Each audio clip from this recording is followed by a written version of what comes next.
Hello and welcome to Boomer Live once again, ladies and gentlemen. And today we are live here talking about obviously India versus England's first day of play. Now, England was a team which won the toss on day one and they decided to bat first. And we all expected a baseball show, but it wasn't to be. England capitulated for a mere 246, and that too all thanks to Ben Stokes playing some big strokes towards the end, or else this could have been a mere shame of below a 200 kind of a score. But in response, India have begun their second innings. Just Yashasvi as well as one word I like to say, Yash Ball. He had a phenomenal time, 76 runs, which he scored. He was outstanding. He looked in phenomenal touch, and Rohit Sharma also gave him a good hand in that first wicket partnership. Now, Shubman Gill and Yashasvi Jaiswal are now batting, and obviously England bowlers are struggling all throughout. But we have Jaren and Sandipani joining, so we'll be talking about this game in detail. But before we start talking, do not forget to check out our app that is Boomer 11 if you're new here. Check out our premium course Boomer 11, and if you have not already made the team for India versus England, all make the team for the next game, and also there are other matches as well which are ongoing for both cricket and football. Check it out on our app. Try out our premium contest by entering the e-shop of ours. Get some points and invest it on the fantasy platform where you can win a lot of prizes. I'll get it Jaren first up. Jaren, that was a weird day of play to be very honest, because we all expected England to come out all guns firing, but it was at a run rate of close to 3.5, which is one of the most slowest they've played under Brendan McCullum so far. Yeah, I mean, we all expected, like you rightly mentioned, that England will come out. Probably, smashing around, and they did as well with the new ball. They went after the bowling.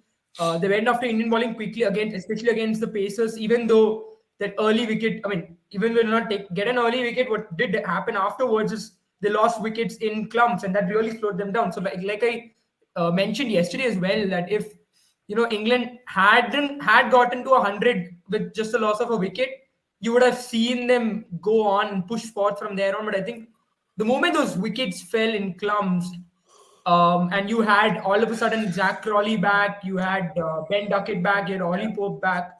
You needed someone like Joe Root and Bairstow to slow things down a little Yeah, and build from which I really felt was a smart move, because you knew coming into this Test match that three most important batters for England are going to be Root, Bairstow, and Stokes, the only ones who have had enough experience in India right now to know how to play there. Although you would have to say that they did, I just felt like they were a bit too tentative, because yeah, this is not the kind of pitch that you've seen in India before. I felt, and I think Ashwin mentioned it as well. Initially, in that first session, there was a bit more, because of that a little bit of moisture in the pitch, there was a little bit more pace. But once that moisture evaporated, the ball wasn't turning as quickly, so it wasn't that spitting cobra kind of a turn that you see usually in Indian yeah, pitches. And that did make sure, that helped Root and Bairstow to be able to play that kind of a knock as well. yeah, But yeah, even then, I felt like England were very tentative. And the moment yeah. Stokes stopped being tentative, they started scoring runs. Yeah. Good point there, especially when it comes to pitch getting slowed down. But it comes Sadibani. Sadibani, you saw the way in which they got that start, 50 odd for no loss. And from there on, when spin was introduced in the eighth over, you saw wickets fall in clumps, right? Those three wickets in span of 9 runs really shifted the momentum towards India. But you can say that partnership of Joe Root and Bairstow, they were trying to revive it, but then you'd say those three wickets were the momentum shifter, in my opinion, because that's where the game really came into India's hands. You can say England would have won the first session, but in my opinion, India won that first session. Though 108 runs were scored in that first session, but those three wickets of a player who was looking really good touch of Ben Duckett, that was a difference. And you saw that ball from Ashwin to Ben Duckett, right? Now, this a good player so spin could have possibly played that in back foot, but what Ben Duckett did was, he came onto the front foot, and him being a player of shorter stature, that really did not go in his way. If you look, someone like Ben Stokes for that matter, even Bairstow in slide, but you saw them get into back foot for a ball which is slightly more tossed up, because with the bounce which is on offer, you can still play it. And with Ashwin in Indian wickets, the flatter trajectory ball, which are fuller in length, can be played on the front foot. That's where batters like Ben Duckett or Zach Crawley will have to find out how do you adjust the length and how do you play accordingly. Because certain balls you can play on back foot in Indian conditions, and Ben Duckett really missed the length over there totally. Yeah, I think that is something that we have seen from these England batters. I mean, this is neither Ben Duck's first tour to India nor Zach Crawley's first tour to India. We saw in 2016, 2021 in the respective seasons that they played. They were really found short on technique. I think today it was there were no surprises that England were going to go hard for the new bowlers, because that is the first session was their only opportunity to get a great positive start to put India under the back foot, because it is never easy to face Akshar Patel, Ravindra Jadeja, and Ashwin on any track. Forget a spin friendly track. And I mean they negotiated the paces well. The first spell from Bumrah and Siraj wasn't really that effective. They were taking the attack on the bowlers, especially Siraj. But once Ashwin and Jadeja came, I mean, it was only a matter of time. Everybody knew that it was going to happen. Ashwin against left-handers is that gray area where Ashwin really exploits these left-handers with the angles that he opts for. And I think today Akshar Patel, with the way he bowled, some of the releases of his delivery, the angle and impact, I think all in all, I think he really bowled well as well. I think yeah, rightly so. After the first session, it did get a little bit easier to bat on, and I felt that England, if they wouldn't have lost, I wouldn't say the first 3 wickets were the turning point. I think for this England team, Joe Root's wicket is always going to be the turning point. And once they lost Bairstow, the ball that Bairstow lost his wicket to was a beauty. What a peach from was a peach from Akshar Patel that really got to turn off the surface, and he couldn't really do anything with it. But I think Joe Root was really careless, but you can't really say careless because that is their go-to mode of attack. Sweeps, reverse sweep. Even you saw Ben Stokes playing the switch hit and the reverse sweep, the sweeps to effectiveness in his knock of 65, 68. And these are the chances that you'll have to take. So I think that the bounce that Jadeja got one, and the better he got the better of Joe Root. I think that was the turning point. If Joe Root and Stokes could have probably stitched a partnership, I wouldn't have in if I would have been in the England shoes, I wouldn't have minded 108 for 3 at lunch. I would have taken it. I think you can call it a shared session, but from 103 108 for 3 to 155 for 7, that is something that they need to work on. They are losing Yeah, wickets in clusters. 3 wickets yeah. at the top, then they lost 4 wickets in succession. There was Mm, the tail enders did wag its tail, and they yeah. did get some 90 odd runs for the Mm, last 3 wickets. But then again, they were not really convincing. And I mean, well, you can't really criticize the tailenders for playing the strokes that they played, but yeah.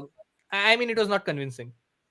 A good point. I mean, you could say at the end of the day, you need to be so profound in terms of how you're going to play the game in India. And what England found today was it's not that easy. Whatever format, whatever approach you take, but you still need to have skill to dominate in India, which a lot of these English batters did not. But generally, let's talk about the changing point, right? I think Teju mentioned that it was straight up Akshar Patel to Bairstow. That ball was one of the best balls of the day. I think that was the ball of the day where the ball just turned from the straight, hitting the top of off, and that really gave India the upper hand from there on to get into England's lower middle order. From there on, England was just on a handbrake kind of a situation where they were unable to score a lot of runs. At the same time, they were losing wickets consistently as well, because that partnership and Bairstow looking very good really gave England that thought that Nate can carry on post lunch, score 100 runs of that session, maybe lose a wicket or two, get to 220 for 5,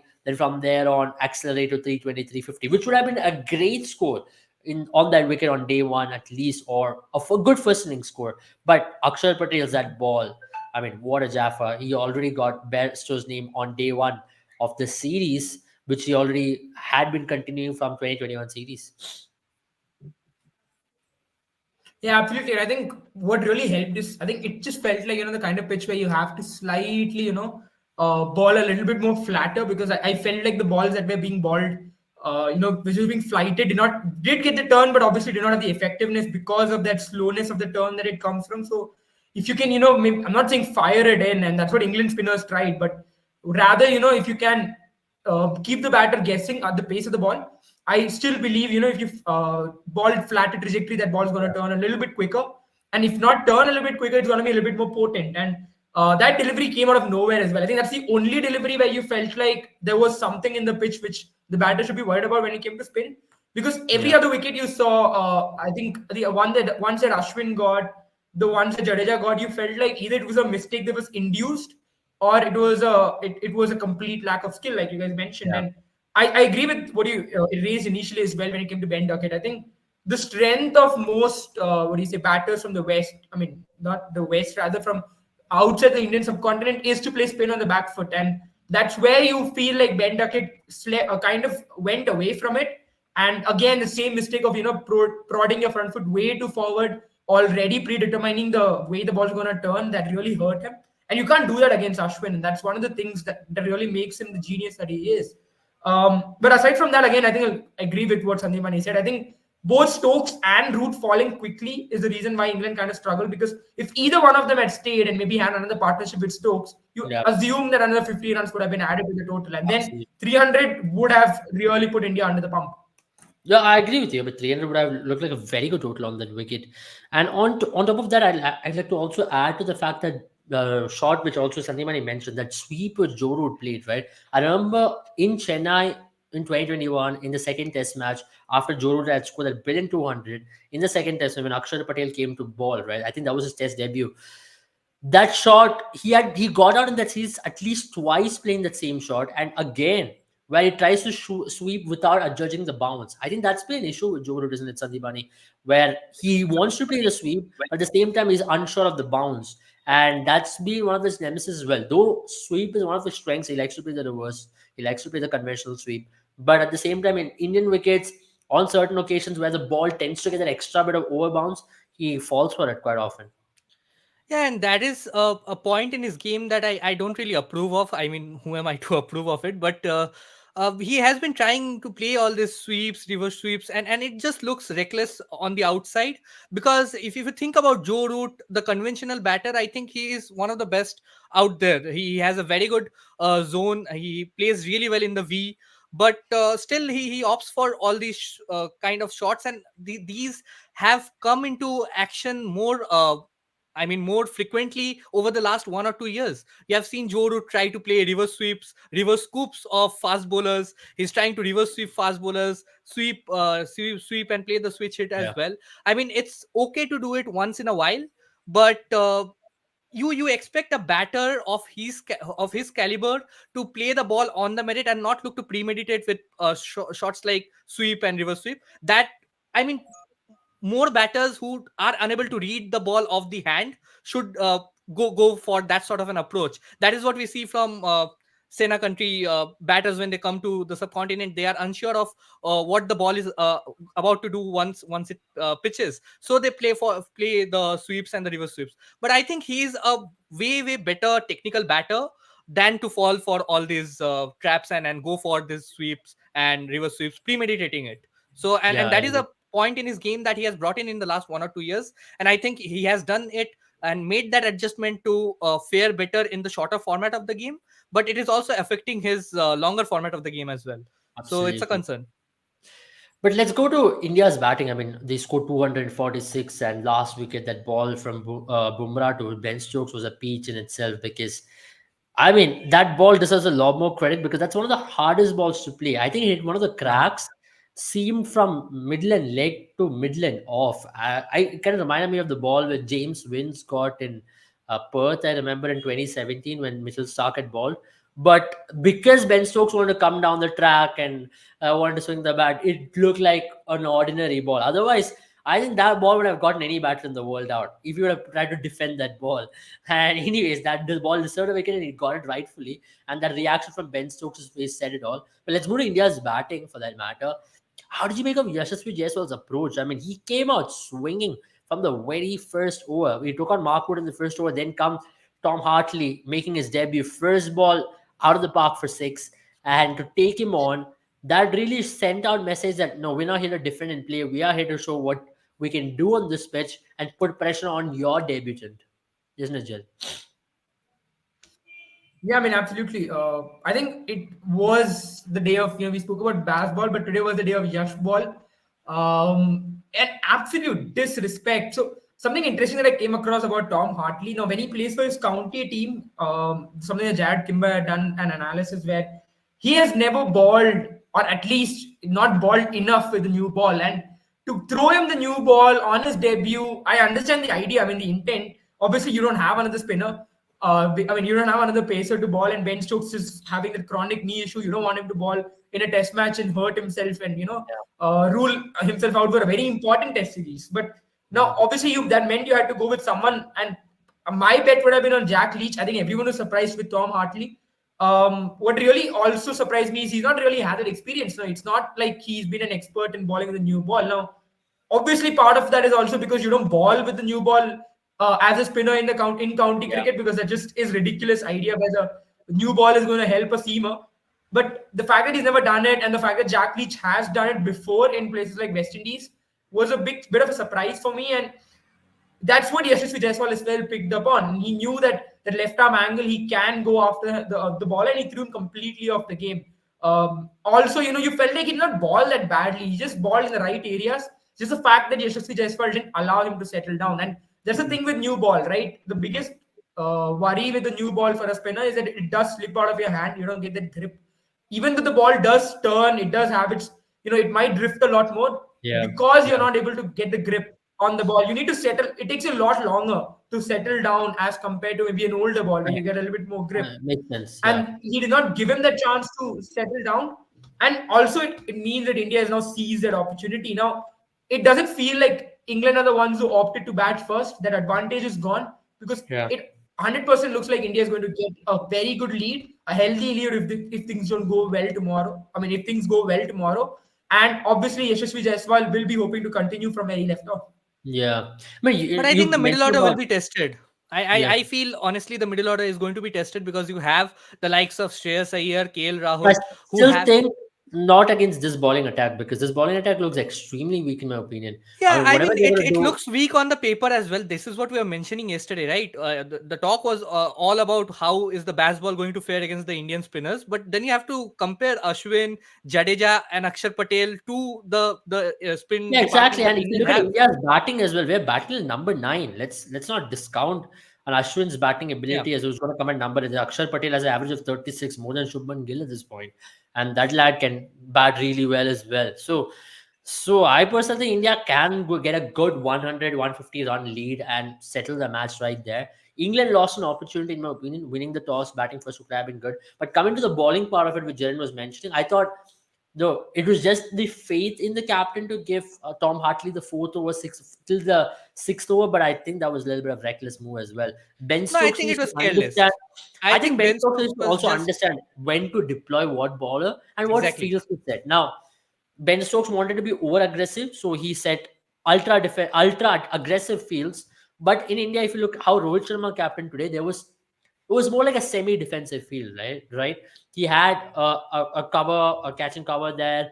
Then he had a sweeper cover, making sure that you don't prevent boundaries. I mean, at times it might look like why are you doing this in a test match, but in India you don't want to give away boundary balls. It's okay to play a defensive stroke and take a single. That's more likely to get a wicket in a turning wicket than you giving away boundary balls, in my opinion, because boundary balls does really release pressure, and that's something which Ben Stokes will have to learn quite quickly, especially And you playing in also have India. to understand the intent of the batter as well. I feel Ben Stokes with a batter like Yashasvi Jaiswal, he's not going to go out there and defend for 2-3 overs. He's going to take the attack on the bowlers, especially when he knows that the bowler is inexperienced. He's under a pressure. So at that moment, it does not make any sense to set ultra aggressive fields. You have to be defensive, or at least he could have. I don't know why Rehan Ahmed was introduced after the 19th or after the 18th or 19th over. In the 19th over, just 5 overs before the day's play was done, Rehan Ahmed was introduced into the attack.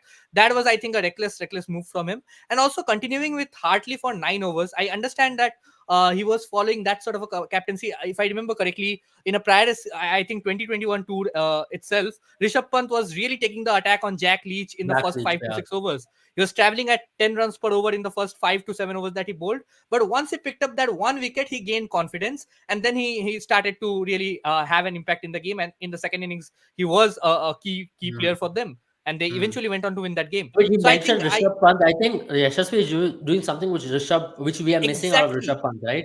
Like to take on the exactly left arm spinner. and that is where Ben Stokes will have to be more understanding of the intent of the batter and set fields accordingly. For Shubman Gill, I understand if you're setting an ultra aggressive field because he looked really. If I yeah read the comment from Teju as well. Looks out of sorts today. He was Pujara light.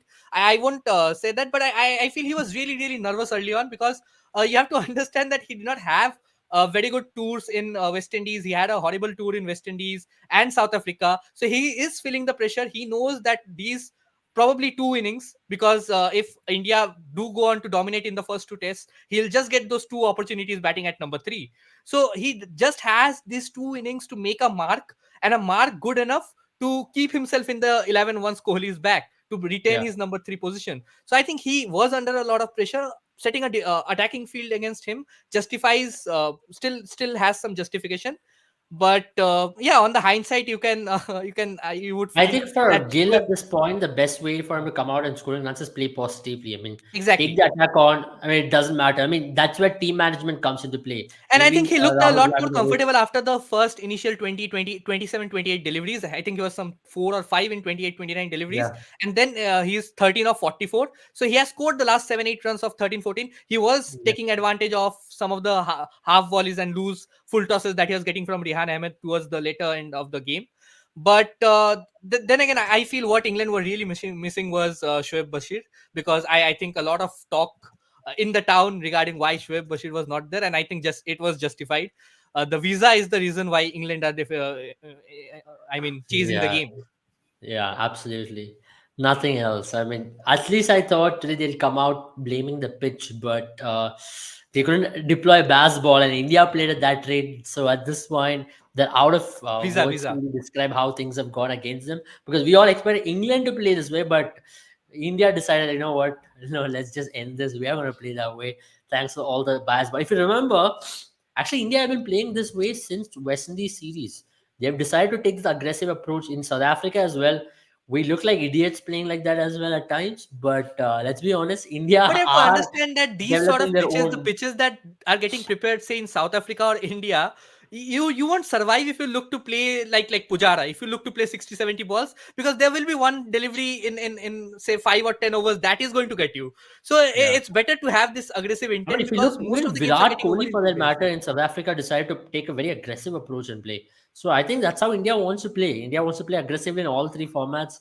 We are setting up a new generation. I mean, it doesn't look like we've had success all of a sudden, but I think there is something which is happening. I mean, the captain himself is setting a trend, so others will also have to follow it. I mean, but at the same time, there's a fine line between reckless and being temperamental. And in test match, let's be honest, you have to have temperament.